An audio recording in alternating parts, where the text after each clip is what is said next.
हरे कृष्णा, राधे राधे। आप सभी का एक बार फिर से स्वागत है हमारे YouTube चैनल केशू शॉर्ट्स में। और जैसा कि आपको पता है कि हम हमारे चैनल पर श्रीमद् भागवत गीता की वीडियो डालते हैं, लेकिन अब पिछले कुछ दिनों से वीडियो नहीं डल पा रही थी। दोबारा से हम अपनी वीडियो शुरू कर रहे हैं और अब हमारा अध्याय 2 चल रहा है। तो जहाँ से हमने पहले समाप्त किया था वहीं से हम पाठ को शुरू करेंगे। वीडियो शुरू करने से पहले आप सभी से प्रार्थना है कि वीडियो को लाइक और शेयर जरूर करें। तो चलिए शुरू करते हैं हम आगे से भगवत गीता का पाठ। गीता में कहा गया है, किंतु समस्त राग एवं द्वेष से मुक्त एवं अपनी इंद्रियों को संयम द्वारा वश में करने में समर्थ व्यक्ति भगवान की पूर्ण कृपा प्राप्त कर सकता है। यह पहले ही बताया जा चुका है कि कृत्रिम विधि से इंद्रियों पर बाह्य रूप से नियंत्रण किया जा सकता है, किंतु जब तक इंद्रियां भगवान की दिव्य सेवा में नहीं लगाई जाती तब तक नीचे गिरने की संभावना बनी रहती है। यद्यपि पूर्णतः कृष्ण भावना भावित व्यक्ति ऊपर से विषय स्तर पर क्यों न दिखे, किंतु कृष्ण भावना भावित होने से वह विषय कर्मों में आसक्त नहीं होता। उसका एकमात्र उद्देश्य तो कृष्ण को प्रसन्न करना रहता है, अन्य कुछ नहीं। अतः वह समस्त आसक्ति विरक्ति से मुक्त होता है। कृष्ण की इच्छा होने पर भक्त सामान्यतः अवांछित कार्य भी कर सकता है, किंतु यदि कृष्ण की इच्छा नहीं है तो वह उस कार्य को भी नहीं करेगा जिसे वह सामान्य रूप से अपने लिए करता हो। कर्म करना या न करना उसके वश में रहता है, क्योंकि वह केवल कृष्ण के निर्देश के अनुसार ही कार्य करता है। यही चेतना भगवान की कृपा है, जिसकी प्राप्ति भक्त को इंद्रियों में आसक्त होते हुए भी हो सकती है। इस प्रकार से कृष्ण भावनामृत में तुष्ट व्यक्ति के लिए संसार के तीनों ताप नष्ट हो जाते हैं और ऐसी तुष्ट चेतना होने पर उसकी बुद्धि शीघ्र ही स्थिर हो जाती है। जो कृष्ण भावनामृत में परमेश्वर से संबंधित नहीं है, उसकी न तो बुद्धि दिव्य होती है न ही मन स्थिर होता है, जिसके बिना शांति की कोई संभावना नहीं है। शांति के बिना सुख हो भी कैसे सकता है। कृष्ण भावना भावित हुए बिना शांति की कोई संभावना नहीं हो सकती।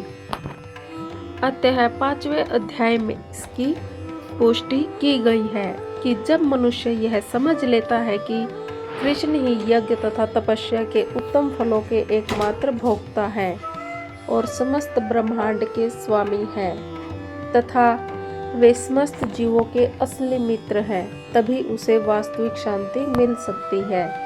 अतः यदि कोई कृष्ण भावना भावित नहीं है तो उसके मन का कोई अंतिम लक्ष्य नहीं हो सकता। मन की चंचलता का एकमात्र कारण अंतिम लक्ष्य का अभाव है। जब मनुष्य को यह पता चल जाता है कि कृष्ण ही भोक्ता, स्वामी तथा सबके मित्र है, तो स्थिर चित्त होकर शांति का अनुभव किया जा सकता है।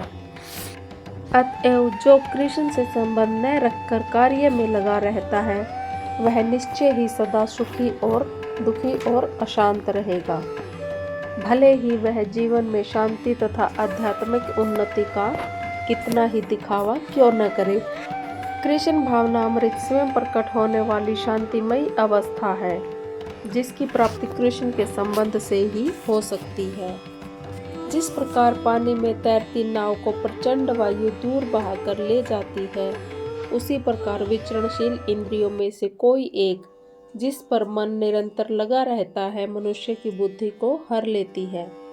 यदि समस्त इंद्रियां भगवान की सेवा में न लगी रहें और यदि इनमें से एक भी अपनी तृप्ति में लगी रहती है, तो वह भक्त को दिव्य प्रगति पथ से विपथ कर सकती है, जैसा कि महाराज अम्बरीश के जीवन में बताया गया है। समस्त इंद्रियों को कृष्ण भावनामृत में लगा रहना चाहिए, क्योंकि मन को वश में करने की यही सही एवं सरल विधि है। अतः हे महाबाहु, जिस पुरुष की इंद्रियां अपने अपने विषयों से सब प्रकार से विरत होकर उनके वश में है, उसी की बुद्धि निसंदेह स्थिर है। कृष्ण भावनामृत के द्वारा यह सारी इंद्रियों की भगवान की दिव्य प्रेम भक्ति में लगाकर इंद्रिय तृप्ति की बलवती शक्तियों को दमित किया जा सकता है। जिस प्रकार शत्रुओं का दमन श्रेष्ठ सेना द्वारा किया जाता है, उसी प्रकार इंद्रियों का दमन किसी मानवीय प्रयास के द्वारा नहीं, अपितु उन्हें भगवान की सेवा में लगाए रखकर किया जा सकता है। जो व्यक्ति यह हृदयगम कर लेता है कि कृष्ण भावनामृत के द्वारा बुद्धि स्थिर होती है और इस कला का अभ्यास प्रमाणिक गुरु के पथ प्रदर्शन में करता है, वह मोक्ष का अधिकारी कहलाता है।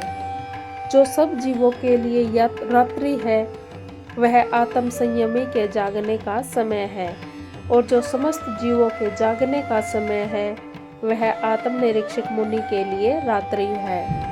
बुद्धिमान मनुष्यों की दो श्रेणियां हैं। एक श्रेणी के मनुष्य इंद्रिय तृप्ति के लिए भौतिक कार्य करने में निपुण होते हैं, और दूसरी श्रेणी के मनुष्य आत्मनिरीक्षक हैं, जो आत्म साक्षात्कार के अनुशीलन के लिए जागते हैं। विचारवान पुरुषों या आत्मनिरीक्षक मुनि के लिए भौतिक कार्य में लीन पुरुषों के लिए रात्रि के समान है। भौतिकतावादी व्यक्ति ऐसी रात्रि में अनभिज्ञता के कारण आत्म साक्षात्कार के प्रति सोए रहते हैं।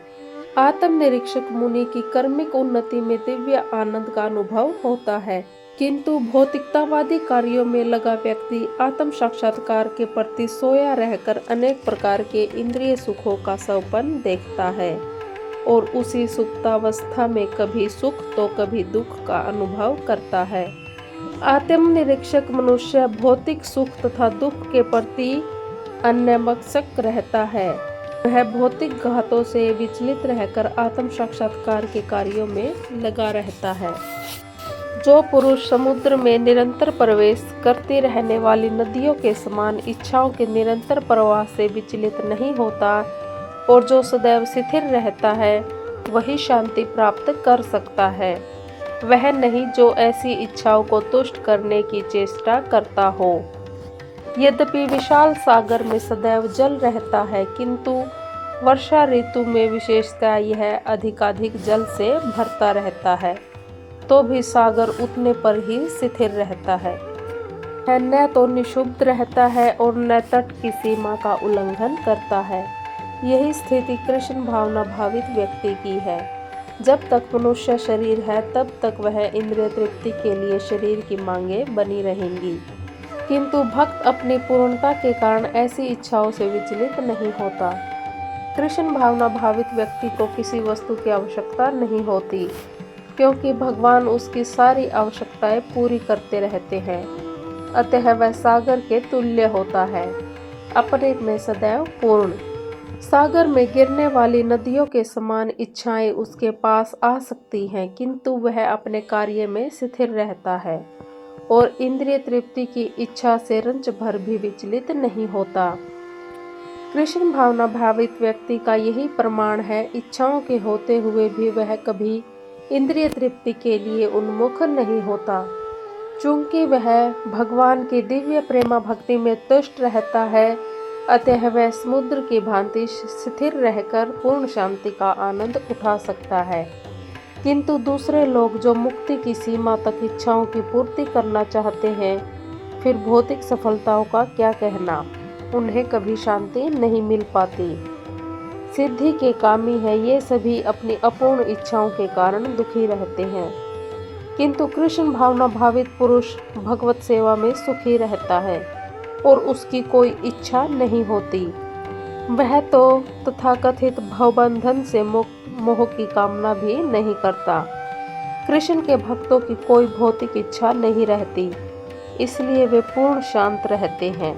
जिस व्यक्ति ने इंद्रिय तृप्ति की समस्त इच्छाओं का परित्याग कर दिया है, जो इच्छाओं से रहित रहता है और जिसने सारी ममता त्याग दी है तथा अहंकार से रहित है, वही वास्तविक शांति को प्राप्त कर सकता है। इंद्रिय तृप्ति के लिए कुछ भी इच्छा न करना, दूसरे शब्दों में कृष्ण भावना भावित होने की इच्छा वास्तव में इच्छा शून्यता है। इस शरीर को मिथ्या ही आत्मा माने बिना तथा संसार की किसी वस्तु में कल्पित स्वामित्व रखे बिना श्री कृष्ण के नित्य दास के रूप में अपनी यथार्थ शक्ति को जान लेना कृष्ण भावनामृत की सिद्ध अवस्था है। जो इस सिद्ध अवस्था में स्थित है वह जानता है कि श्री कृष्ण ही प्रत्येक वस्तु के स्वामी है। प्रत्येक वस्तु का उपयोग उनकी तुष्टि के लिए किया जाना चाहिए। अर्जुन आत्म संतुष्टि के लिए युद्ध नहीं करना चाहता था, किंतु जब वह पूर्ण रूप से कृष्ण भावना भावित हो गया तो उसने युद्ध किया, क्योंकि कृष्ण चाहते थे कि वह युद्ध करे। उसे अपने लिए युद्ध करने की कोई इच्छा न थी, किंतु वही अर्जुन कृष्ण के लिए अपनी शक्ति भरकर लड़ा। वास्तविक इच्छा शून्यता कृष्ण तुष्टि के लिए इच्छा है। यह इच्छाओं को नष्ट करने का कोई कृत्रिम प्रयास नहीं है। जो जीव कभी भी इच्छा शून्य या इंद्रिय शून्य नहीं हो सकता, किंतु उसे अपनी इच्छाओं की गुणवत्ता बदलनी होती है। भौतिक दृष्टि से इच्छा शून्य व्यक्ति जानता है कि प्रत्येक वस्तु कृष्ण की है, अतः वह किसी वस्तु पर अपना स्वामित्व घोषित नहीं करता।